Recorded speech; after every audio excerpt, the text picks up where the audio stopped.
Last time we discussed that an acceleration is caused by a push or by a pull. Today we will express this more quantitatively in three laws which are called Newton's laws. The first law really goes back to the first part of the 17th century, which was Galileo who expressed what he called the law of inertia. And I will read you this law. A body at rest remains at rest, and a body in motion continues to move at constant velocity along a straight line unless acted upon by an external force. And now I will read to you Newton's own words in his famous book, Principia.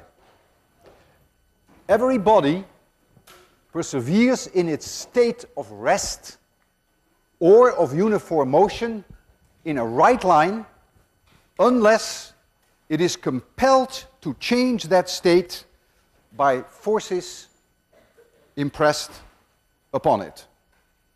Now, Newton's first law is clearly against our daily experiences. Things that move don't move along a straight line and don't continue to move. And the reason is there's gravity. And there is another reason. Even if you remove gravity, then there is friction. There's air drag. And so things will always come to a halt. But we believe, though, that in the absence of any forces, indeed an object, if it had a certain velocity, would continue along a straight line forever and ever and ever. Now this law, this very fundamental law, does not hold in all reference frames. For instance, it doesn't hold in a reference frame which itself is being accelerated. Imagine that I accelerate myself right here. I either jump my horse, or I take my bicycle, or my motorcycle, or my car, and you see me being accelerated in this direction. And you sit there, and you say, aha, his velocity is changing. Therefore, according to the first law, there must be a force on him. And you say, hey there, do you feel that force? And I said, yeah, I do. I really feel that. I feel someone's pushing me. Consistent with the first law. Perfect. The first law works for you. Now I'm here. I'm being accelerated in this direction. And you all come towards me, being accelerated in this direction. I say, aha, the first law should work.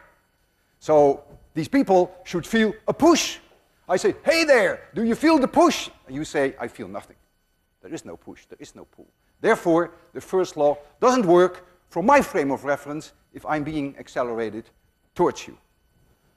So now comes the question, when does the first law work? Well, the first law works when the frame of reference is what we call an inertial frame of reference. And an inertial frame of reference would then be a frame in which there are no accelerations of any kind. Is that possible? Is 26100, is this lecture hall, an inertial reference frame? For one, the Earth rotates about its own axis and 26100 goes with it. That gives you a centripetal acceleration. Number two, the Earth goes around the Sun. That gives it a centripetal acceleration, including the Earth, including you, including 26100. The Sun goes around the Milky Way, and you can go on and on. So clearly, 26100 is not an inertial reference frame. We can try to make an estimate on how large these accelerations are that we experience here in 26100. And let's start with the one that is due to the Earth rotation. So here's the Earth, rotating with angular velocity omega. And here is the equator, and the Earth has a certain radius. Radius of the Earth. This is the symbol for Earth. Now I know that 26100 is here, but let's just take the worst case that you're on the equator. You're there. You go around like this, and in order to do that, you need a centripetal acceleration, AC, which, as we have seen last time, equals omega square r. How large is that one?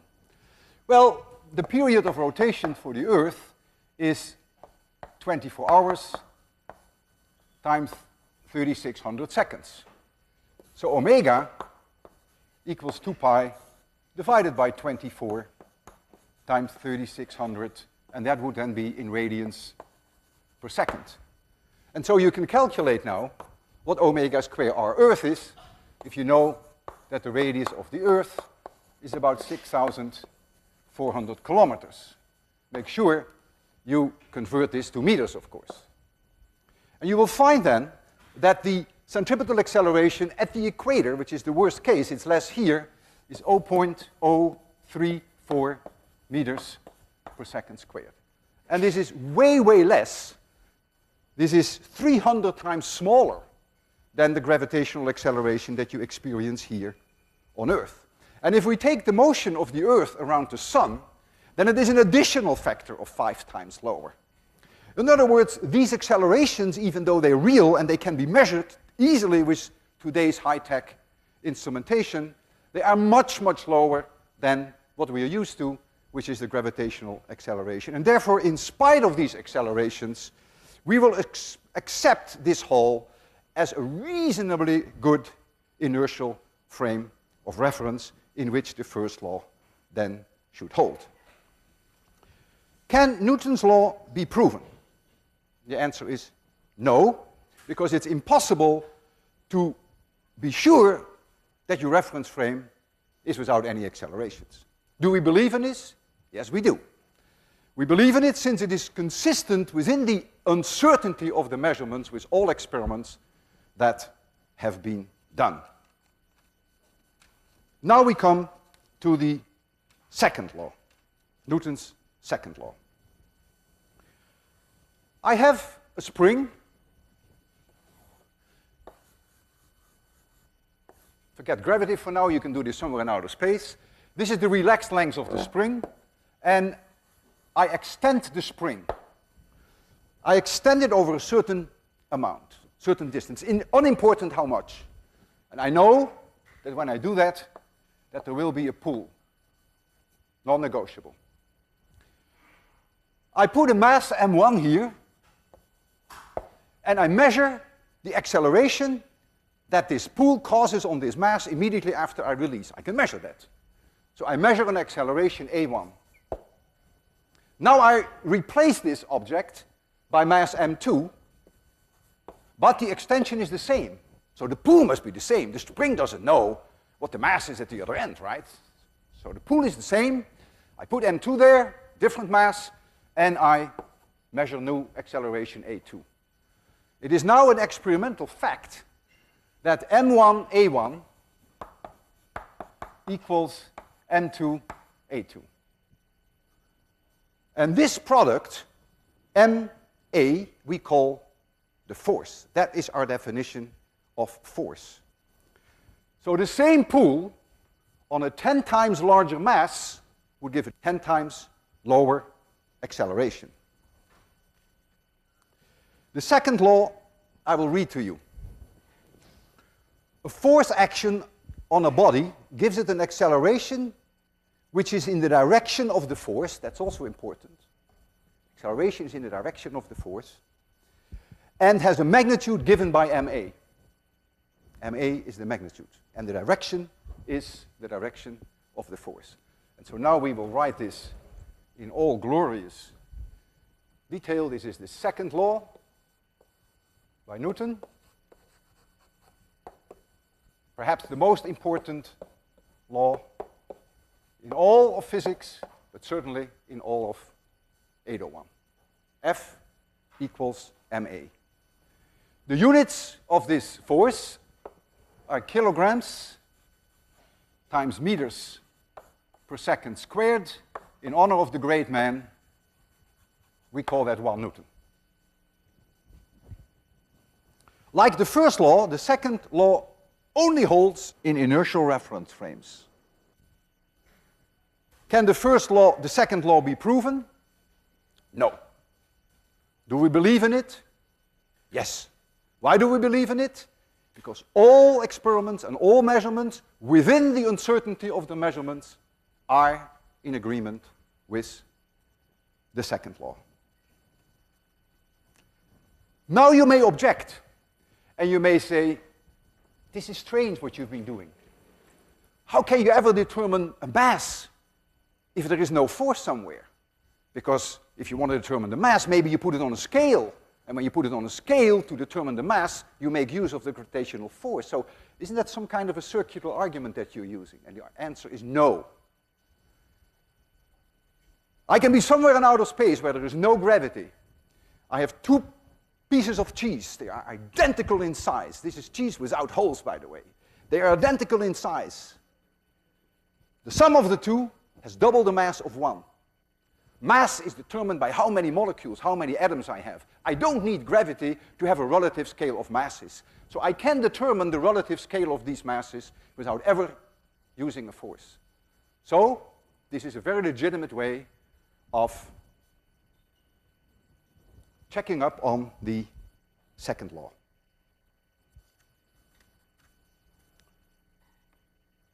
Since all objects in this lecture hall and near Earth fall with the constant acceleration, which is g, we can write down that the gravitational force would be m times this acceleration g. I would normally write an a for it, but I make an exception now because of gravity. I call it gravitational force. And so you see that the gravitational force due to the Earth on a particular mass is linearly proportional with the mass. If the mass becomes 10 times larger, then the force due to gravity goes up by a factor of 10. Suppose I have here this softball in my hand. In the reference frame of 26100, we will accept to be an inertial reference frame. It's not being accelerated in our reference frame. That means the force on it must be 0. So here is that ball. And we know if it has mass m, which in this case is about half a kilogram, that there must be a force here, mg, which is about 5 Newton for half a kilogram. But the net force is 0. Therefore, it is very clear that I, Walter Lewin, must push up with a force from my hand onto the ball, which is about, of course, the same, which is exactly the same 5 newtons. Only now is there no acceleration. So I can write down that the force of Walter Lewin plus the force of gravity equals 0. Because it's a one-dimensional problem, you could say that the force of Walter Lewin equals minus mg. F equals ma.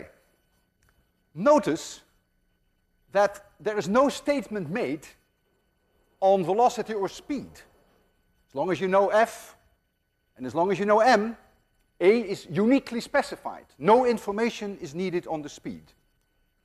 So that would mean, if we take gravity and an object was falling down with 5 meters per second, that the law would hold. If it would fall down with 5,000 meters per second, it would also hold. Will it always hold? No. Once your speed approaches the speed of light, then Newtonian mechanics no longer works. Then you have to use Einstein's theory of special relativity. So this is only valid as long as we have speeds that are substantially smaller, say, than the speed of light. Now we come to Newton's third law. If one object exerts a force on another, the other exerts the same force in opposite direction on the one. I read it again. If one object exerts a force on another, the other exerts the same force in opposite direction on the one. And I normally summarize that as follows, the third law, as action equals minus reaction. And the minus sign indicates then that it opposes. So you sit on your seats, and you're pulled down on your seats because of gravity, and the seats will push back on you with the same force. Action equals minus reaction. I held the baseball in my hand. The baseball pushes on my hand with a certain force. I push on the baseball with the same force. I push against the wall with a certain force. The wall pushes back in the opposite direction with exactly the same force. The third law always holds. Whether the objects are moving or accelerated makes no difference. All moments in time, the force, we call it actually the contact force between two objects, one on the other is always the same as the other on one, but in the opposite direction. Let us work out a very simple example. We have an object which has a mass m1. This is object number 1. And m1 is 5 kilograms. And here, attached to it, is an object 2. And m2 equals 15 kilograms. There is a force.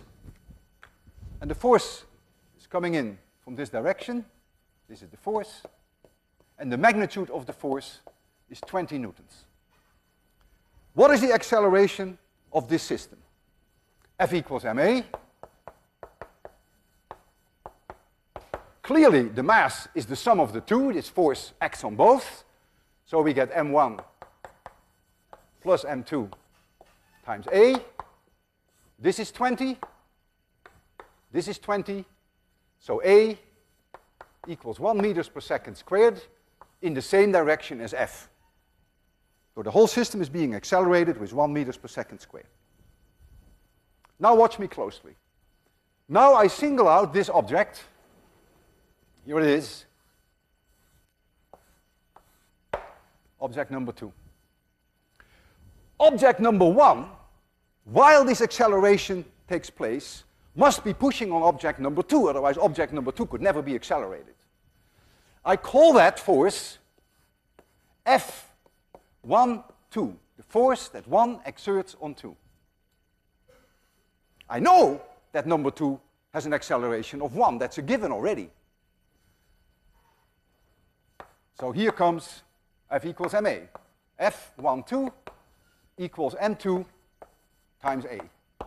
We know a is 1. We know m2 is 15. So we see that the magnitude of the force 1, 2 is 15 newtons. This force is 15. Now I'm going to isolate number 1 out. Here is number 1. Number 1 experiences this force F, which was the 20, and it must experience a contact force from number 2. Somehow number 2 must be pushing on number 1, if 1 is pushing on number 2. And I call that force F21. I know that number 1 is being accelerated. And I know the magnitude. It's 1 meter per second squared. That's non-negotiable. And so we have that F, this one, plus F21 must be m1 times a. This is 1. This is 5. This is 20. And so this one, you can already see, is minus 15. F21 is in this direction, and the magnitude is exactly the same as F12. So you see, 1 is pushing on 2 with 50 newtons in this direction, 2 is pushing back on 1 with 50 newtons, and the whole system is being accelerated with 1 meter per second squared. Now in these two examples, the one whereby I had the baseball on my hand, you saw that it was consistent with the third law. In this example, you also see that it's consistent with the third law. The contact force from one on the other is the same as from the other on one, but in opposite signs. Is this a proof? No. Can the third law be proven? No. Do we believe in it? Yes. Why do we believe in it? Because all measurements, all experiment within the uncertainties are consistent with the third law.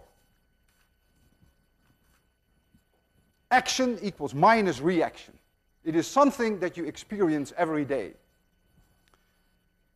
I remember I had a garden hose in the lawn, and I would open the faucet, and the garden hose would start to snake backwards. Why? Water squirts out. The garden hose pushes onto the water in this direction, the water pushes back onto the garden hose, and it snakes back. Action equals minus reaction. You take a balloon.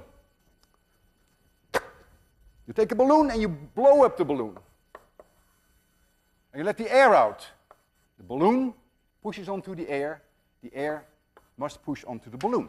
And therefore, when you let it go, the balloon will go in this direction, which is the basic idea behind a rocket.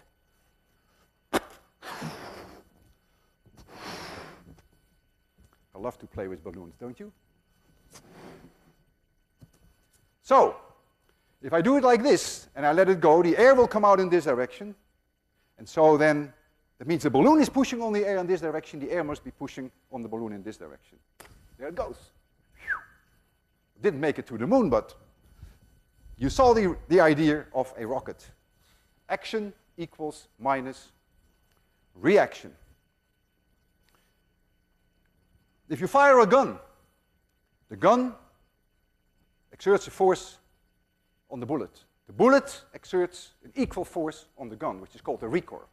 You feel that in your hands, in your shoulder. I have here a marvelous device, which is a beautiful example of action equals minus reaction. I show you from above what it looks like. You'll see more details later.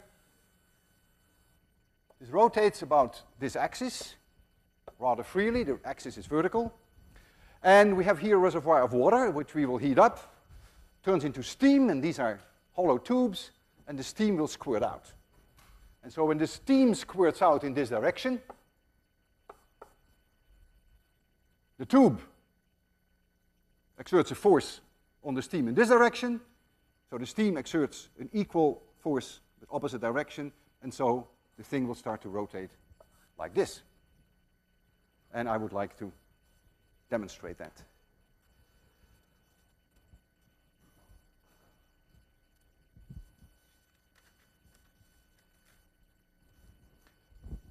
You can see it now there. There's a little bit of luck there, you see it. So, we're going to heat it.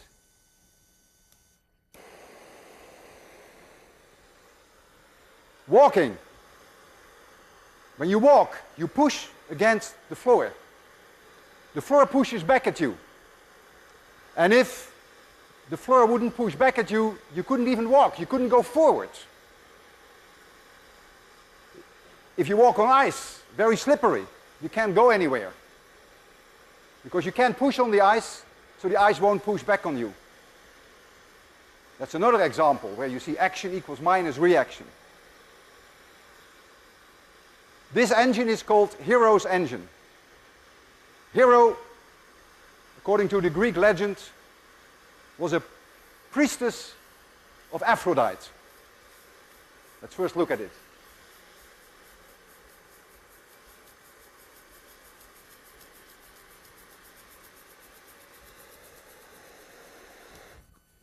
She was a priestess of Aphrodite.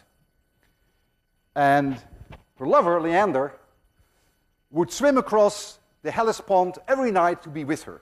And then one night, the poor guy drowned, and Hero threw herself into the sea. Very romantic thing to do, but of course also not very smart thing to do. On the other hand, it must have been a smart lady if she invented really this engine. Yesterday, I looked at the web,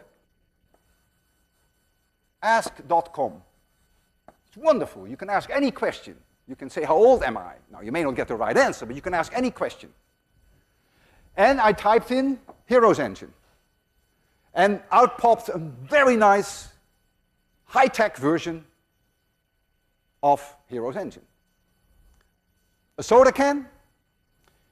You pop 4 holes in the soda can at the bottom. So here's your soda can. You pop 4 holes in here. But when you put a nail in there, you bend every time the nail to the same side. So the holes are slanted. You put it in water. You lift it out of water. And you have a Hero's engine. And I made it for you. It took me only 5 minutes. I went to one of MIT's machines, got myself a soda, put the holes in it, and here it is. It's in the water there. When I lift it out, you'll see the water squirt. And there it goes. High-tech version of Hero's engine. It also makes a bit of a mess, but okay. All right. Try to make one, it's fun. And it's very quick, it doesn't take much time at all.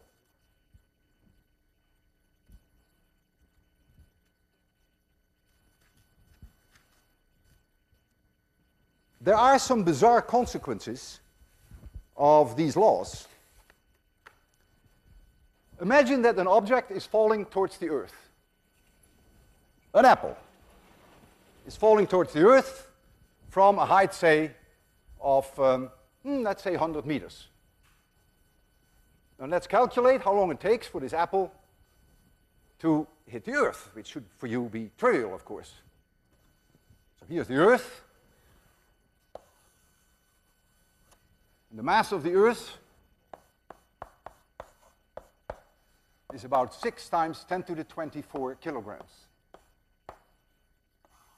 And here at a distance h, for which we will take 100 meters, is this apple M, which, say, has a mass of half a kilogram.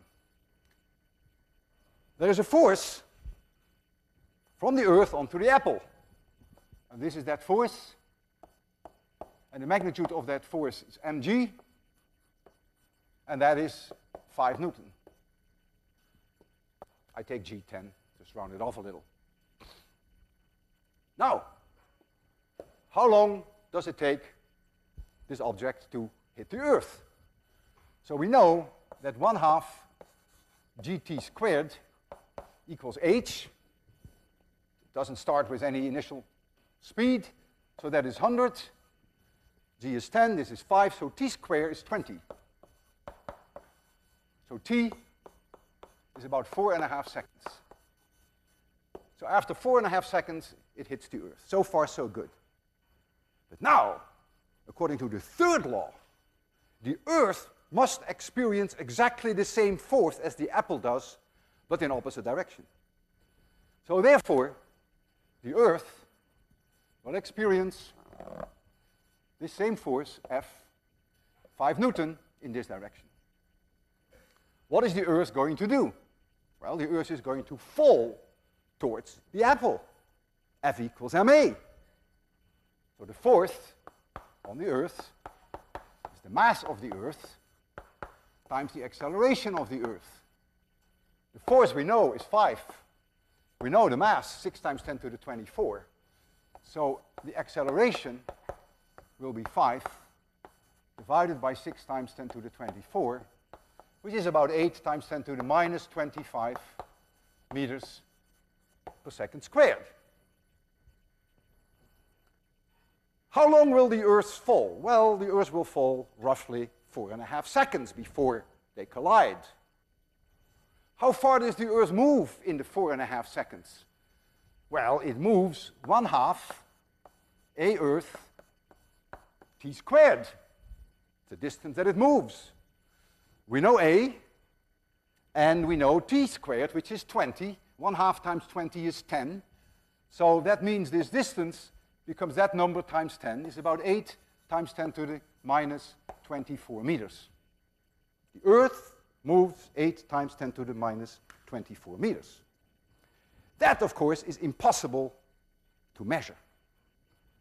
But just imagine What a wonderful concept this is. When this ball falls back to me, the Earth and you and I and MIT are falling towards the ball. Every time that the ball comes down, we're falling towards the ball. Imagine the power I have over you and over the Earth. But, you may want to think about this, if I throw the ball up, going to be away from the Earth, I bet you anything that the Earth will also go away from the ball. So as I do this, casually, playing, believe me, man, what a gorgeous feeling it is. Earth is going down, Earth is coming towards the ball. The Earth is going down, and I'm part of the Earth. And I'm shaking this Earth up and down by simply playing with this ball. That is the consequence of Newton's third law, even though the amount by which the Earth moves is, of course, too small to be measured. I now want to work out with you a rather detailed example of something in which we combine what we have learned today, down-to-earth problem, the kind of a problem that you might see on an exam or on an assignment. We hang an object on two strings. And one string makes an angle of 60 degrees with the vertical, and the other makes an angle of 45 degrees with the vertical. So this is the one that makes an angle, 60 degrees with the horizon, 30 degrees with the vertical. And this one, 45 degrees. Let's assume that the strings have negligible mass. So they are attached here to the ceiling, and I hang here an object M.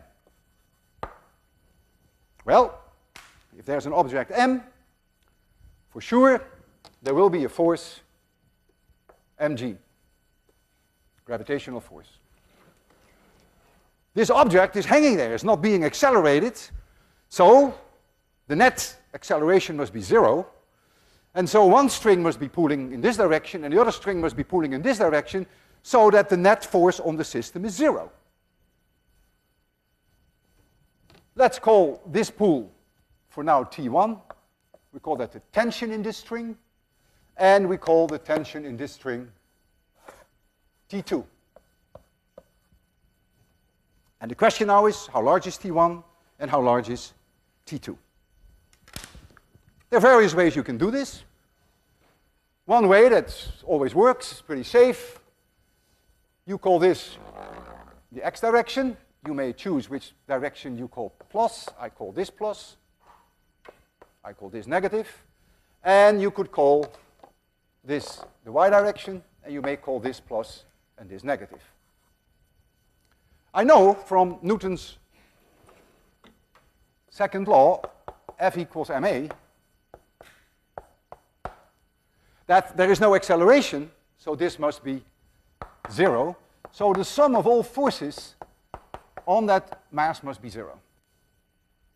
These three forces must eat each other up, so to speak. Well, if that's the case, then the sum of all forces in the x direction must also be 0, because there's no acceleration in the x direction, and the sum of all forces in the y direction must be 0. And so I'm going to decompose them, something we have done before. I'm going to decompose the forces into an x and into a y direction. So, here comes the x component of T1, and its magnitude is T1 times the cosine of 60 degrees. Yeah.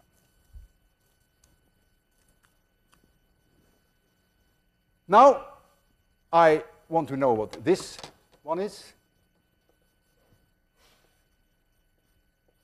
This one is T1 times the sine of 60 degrees. This projection T2 cosine 45 degrees, and the y component T2 times the sine of 45 degrees. So we go into the x direction. In the x direction, I have T1 cosine 60 degrees minus T2 cosine 45 degrees equals 0. That's one equation. The cosine of 60 degrees is 1/2, and the cosine of 45 degrees is 1/2 square root 2. Now I go to the y direction. This is plus, this is minus. So we get one component here, which is T1 times the sine of 60 degrees, plus T2 times the sine of 45 degrees, minus mg, is in the opposite direction, must be 0. That's my second equation.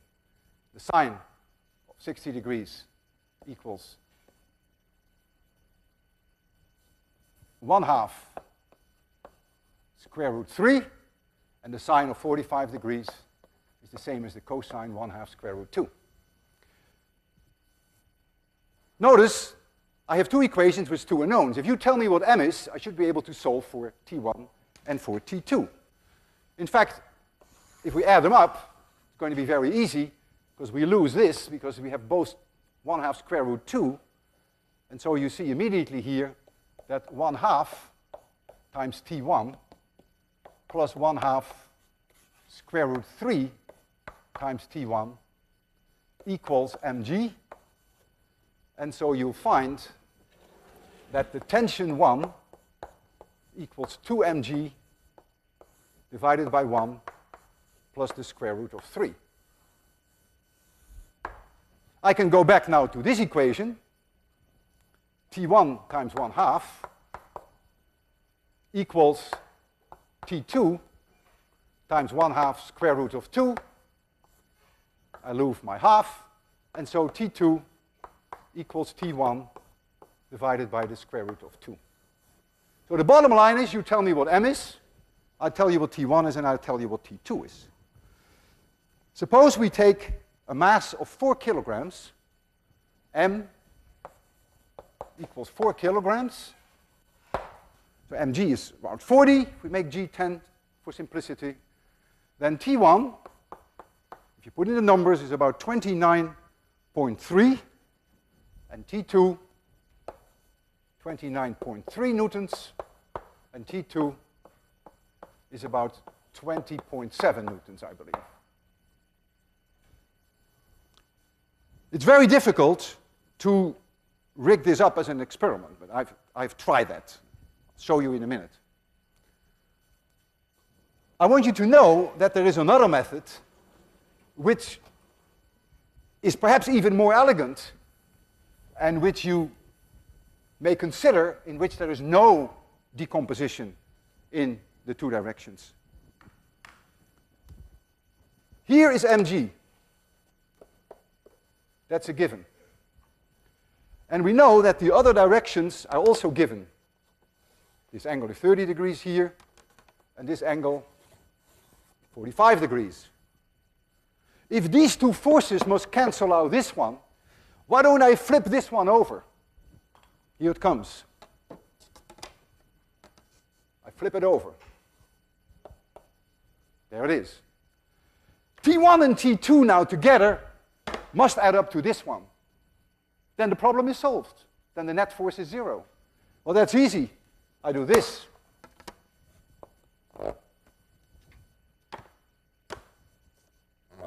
And now I have constructed a complete fair construction of T1 and of T2. It's no physics anymore now, it's all over. You know this angle here, 45 degrees. So this is 45 degrees, this is 30, this is 30. You know all the angles, and you know this magnitude is mg. So it's a high school problem. You have a triangle with all the angles on one side, you can calculate the other sides, and you should find exactly the same answer, of course. We made an attempt to rig it up. How do we measure tension? Well, we put in these lines scales, tension meters, and that is problematic, believe me. We put in here a tension meter, we put in here a tension meter, and the bottom one we hang on a string with a tension meter, and then here we put 4 kilograms. These scales are not massless. That's already problematic. The scales are not very accurate. So we may not even come close to these numbers.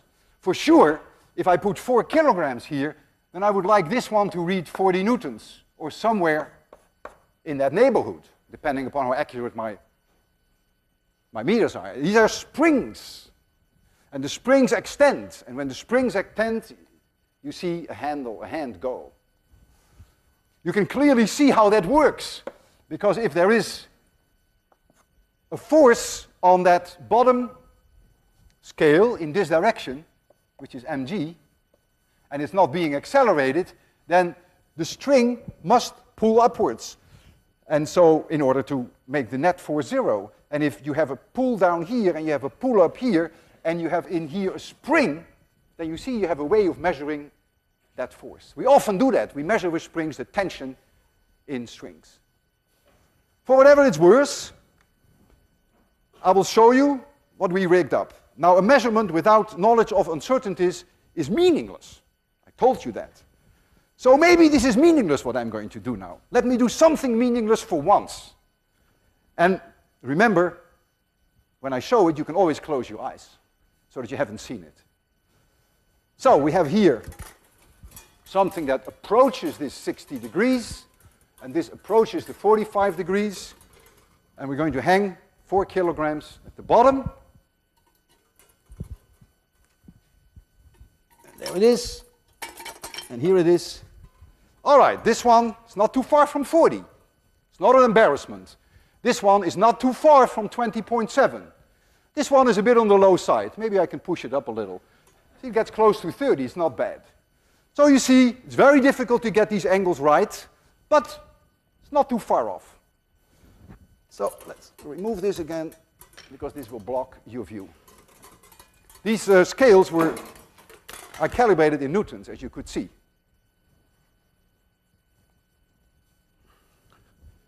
Now we come to something very delicate. Now I need your alertness and I need your help. I have a block, you see it there, and that block weighs 2 kilograms. A red block. So here it is. It's red. And I have 2 strings. It's hanging from a black string here and a black string there. Ignore that red string, that is just a safety. But it's a very thin thread here and here. And they are, as close as we can make them, the same. They come from the same batch. This one has a mass of 2 kilograms, and this string has no mass. This is 2 kilograms. So what will be the tension in the upper string, which is string number 1? This is string number 2. Well, this string must be able to carry this 2 kilograms, so the tension has to be 20 newtons. So you will find here a tension, call it T1, which is about 20 newtons. So it's pulling up on this object. It's also pulling down from the ceiling, by the way. Think about it. It's pulling from the ceiling. The tension is here, 20 newtons. We could put in here one of these scales, and you would see approximately 20 newtons. What is the tension here? Well, the tension here is very close to 0. There's nothing hanging on it, and the string has no weight, so there's no tension there. You can see that. Now, I am going to pull on here. And I'm going to increase the tension on the bottom one until one of the 2 breaks. So this tension goes up, and up. And therefore, since this object is not being accelerated, you're going to get a force down now on this object. This tension must increase, right? You see that. If I have a force on this one, so there's a force here, and there is mg, then of course this string must now be mg plus this force. So the tension will go up here, and the tension will go up here. The strings are as identical as they can be. Which of the strings will break first? What do you think? Excuse me? I can't hear you. The one on top. Who is in favor of the one on top? Who says no, the bottom one? Who says they won't break at all? Okay. Let's take a look at it. The one on top. That's the most likely, right? 3, 2, 1, 0. The bottom one broke. My goodness. Newton's second law is at stake. Newton's third law is at stake. The whole world is at stake. Something is not working. I increased tension here. This one didn't break. Is this one stronger, perhaps? No, I don't cheat on you. I'm not a magician. I want to teach you physics. Did we overlook something? You know, I'll give you a second chance. We'll do it again. Let's have another vote. So I'll give you a chance to change your mind. There's nothing wrong in life changing your mind. It's one of the greatest things that you can do. What do you think will happen now? Who is in favor still of the top one? Seeing is believing. You still insist on the top one. Who is now in favor of the bottom one? Ah, many of you got converted, right? Okay. There we go. 3, 2, 1, 0. The top one broke. So some of you were right. Now I'm getting so confused. I can't believe it anymore. First we argued that the top one should break, but it didn't. The bottom one broke. Then we had another vote, and then the top one broke. Is someone pulling our leg? I suggest we do it one more time. I suggest we do it one more time, and whatever is going to happen, that's the winner. If the top one breaks, that's the winner. The bottom one breaks, well, then we have to accept that. But I want you to vote again. I want you to vote again on this decisive measurement, whether the top one will break first or the bottom one. Who is in favor of the top one? Many of you are scared, right? You're not voting anymore. I can tell you're not voting. Who is in favor of the bottom one?